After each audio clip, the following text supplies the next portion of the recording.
కొన్ని పురాణాల్లో రాసుంటుందట కదా, ఎటువంటి తప్పు చేస్తే ఏ శిక్ష వాళ్ళకు ఉంటుంది, ఎటువంటి జీవితం వాళ్ళ తర్వాత లైఫ్ ఎలా ఉండాలనేది ఆ దైవమే నిర్ణయిస్తుంది.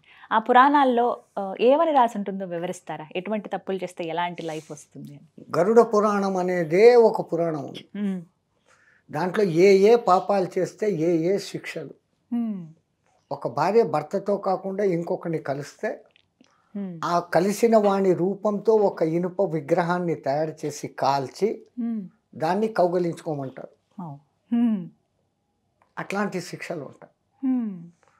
అసలు కొంతమంది వితండవాదంగా ఈడ చచ్చిపోయినాక ఈ బాడీ ఈడపడి ఉంది, దానికి గుచ్చితే నొప్పి లేదు. ఆత్మకు నయనం చిందంతి శస్త్రాన్ని నయనం దవతి పావక నశోషయతి మారుత. మరి ఏది అక్కడ బాధపడుతుంది నరకంలో, ఏది స్వర్గంలో సుఖం అనుభవిస్తుంది? కొంతమంది ఈ ప్రశ్న వేస్తారు. మా సాధు పరిషత్తులో కూడా ఒక్కొక్కసారి డిస్కషన్స్ పెడతాం, పోటీ. ఒకటి ఉంది అని చెప్పాలి, మళ్ళీ అది లేదు అని చెప్పాలి, లేదా ముందు లేదు అని చెప్పాలి, మళ్ళీ అదే ఉంది అని చెప్పాలి. అట్లా ఒకసారి సాధు పరిషత్తులో మా దాదా గురు మహారాజ్ ఒక ప్రశ్న వేస్తున్నారు. స్వర్గం నరకం ఉండాయా? ఉండాయి అని నిరూపణగా చెప్పాలి, అస్సలు లేవు అని చెప్పాలి. ముందు ఏం చెప్తామని ఒకరిని అడిగిన, అవి లేవు స్వామి అన్న. ఎట్లా లేవు అంటున్నావు? ఎట్లా లేవు అంటున్నావు?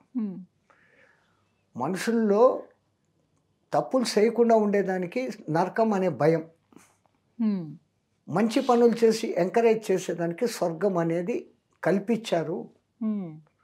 ఉదాహరణ, ఎవడో ఒక జంతువును కొడతా ఉన్నాడు, అది కుయా కుయా అంటే వీడికి ఆనందం. నేను పోయి అరే భయ్ జంతు హింస పాపం కొట్టకురా అని అంటే నాకే హ్యాపీగా ఉంది, నువ్వు ఓడి చెప్పేకి పో అంటాడు. ఈ నీ కొట్టినావు అంటే నరకంలోకి పోయినాక చచ్చిపోయినాక ఆడ నూనెలో వేసి నీకు ఫ్రై చేస్తాడరా అని చెప్తే అక్కడ ఎప్పుడో ఫ్రై చేస్తాడన్న భయంతో ఇక్కడ నువ్వు ఈ పాపం చేయవు. To restrain not to do bad things, నీ చేత చెడ్డ పనులు చేయించకుండా ఉండేదానికి నరకము అనే ఒక భయం. అట్లాగని నీ చేత మంచి పనులు చేయొచ్చు.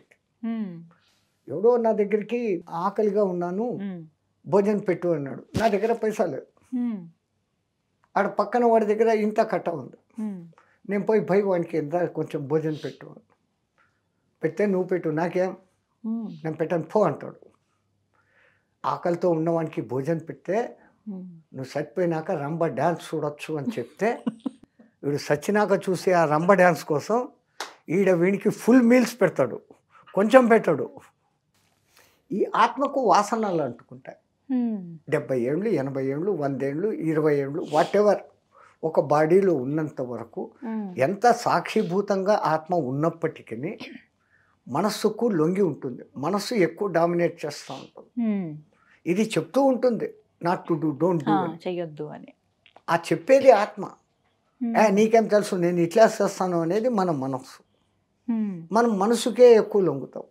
కానీ కంట్రోల్ చేయడం ఎలా అంటారు? పరమాత్ముడు ఎవ్వరికీ ఈయనంత విచక్షణ జ్ఞానం మనకి ఇచ్చినాడు. What to do, what not to do, when to do, when not to do, how to do, how not to do. ఇంత జ్ఞానం మనకుంది. ఇది తప్ప రైటా అని మనకు తెలుసు, మన విచక్షణకే తెలుసు. జీవహింస పాపం, సింపుల్ వర్డ్, అయినా సరే అయినా చేస్తాను. Bounded to Mann. అదే గనక అరే వేదంలో మన గురువులు ఇది చెప్పారు కదా, జీవహింస చెయ్యరాదు చేయకూడదు అని అనుకుంటే అయిపోయింది. ఇంకా వీళ్ళు కవరింగ్ ఏమిస్తారు, మేం కాదు తినేది, దేవతలు మమ్మల్ని బలి అడిగినారు, దానికోసం మేము బలి ఇస్తున్నాం. చాలా పద్ధతులు మనం చూస్తూ ఉంటాం అమ్మవార్లకు బలి. ఒక రాక్షసుడు అనకూడదు అన్నమాట, ఒకడు మాంసం తినేవాడు. మాంసం తినేవాళ్ళంతా రాక్షసులు కాదు, అమాయకులు.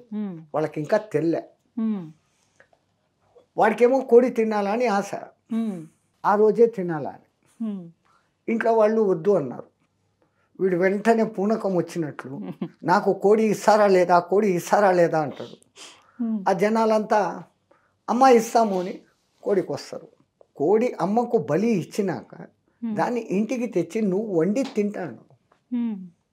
బలి ఇచ్చినాక అక్కడే వదిలేయాలి కదా. తో నీ కోరిక తీర్చుకునేకి అమ్మవారిని వాడుకుంటాను.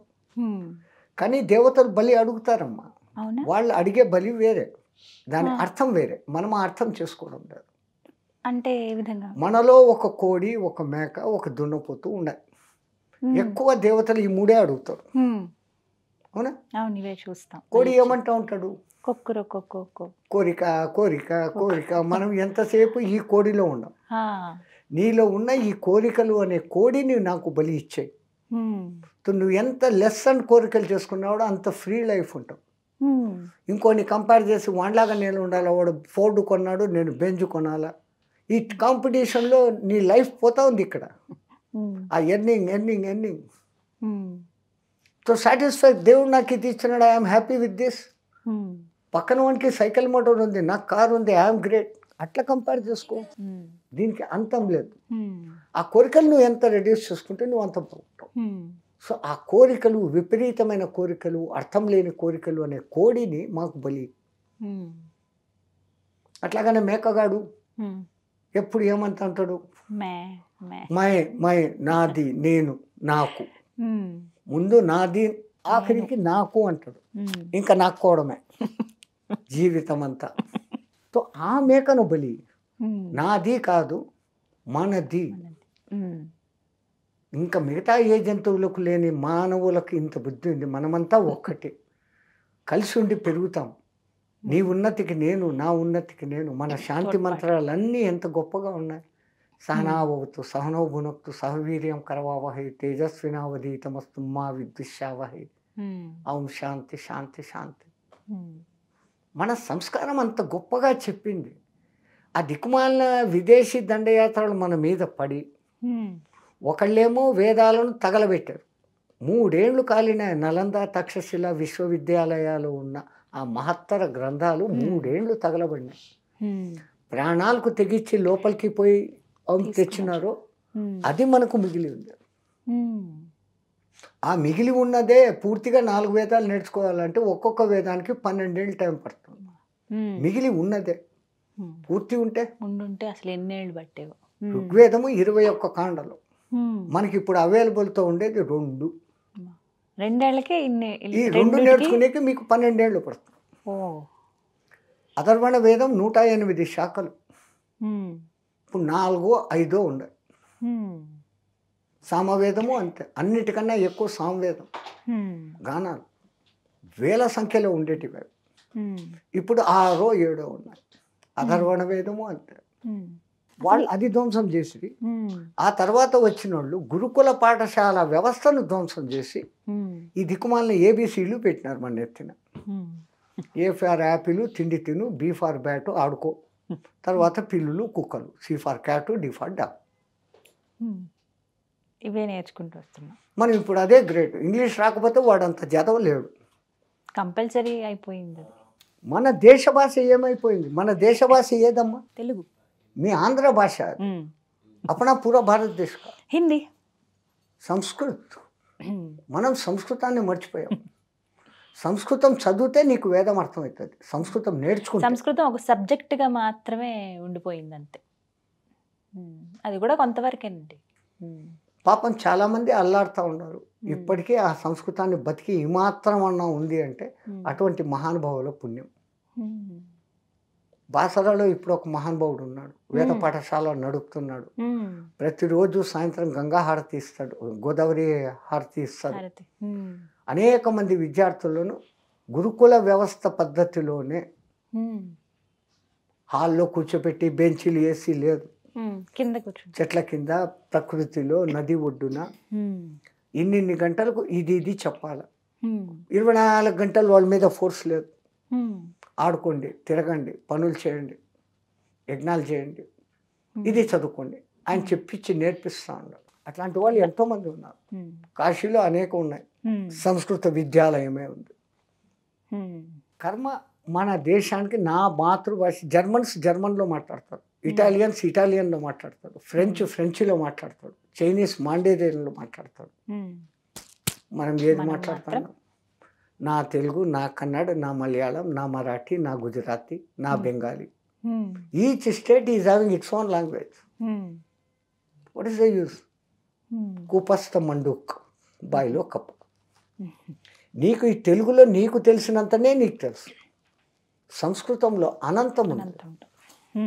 సంస్కృతం నేర్చుకుంటే నీకు ఆ అనంతం అనుభూతం అవుతుంది. అంత అదే ప్రాముఖ్యత కూడా ఉండాలి కదా దేశవ్యాప్తంగా.